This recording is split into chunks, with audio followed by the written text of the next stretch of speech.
Después man reward el Presidente Rodrigo Duterte con el estación del Police Station 9 na Ayala y Police Station 11 na Pueblo. Hindi pwede perde el alegría del jefe del Police Station 9, Chief Inspector Karib Muharram, quien encargao na Barrio del Recodo. Kay kanila yaman acknowledge el Presidente Rodrigo Duterte na dila buen trabaho acerca el de este kampanya kontra droga o shabu.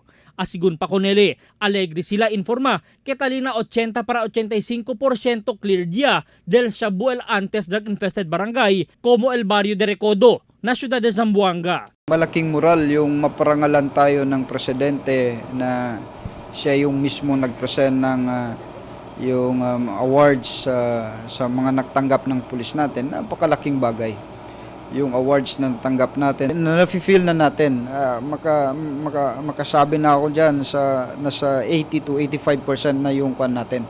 So may mga nagbibip lang na kwan, pero tinututukan pa rin natin yung mga case monitoring at case build-up. Taman engganyo también asigun si Muharram para si Chene Operasyon el otro estasyon na disu AOR el abierto sila con este siendo Chene Koneksyon el mga kuhida na otro lugar taapunta syempre na dila AOR como el arresto di Untal Chinchin na operasyon de Police Station 11 del mas temprano.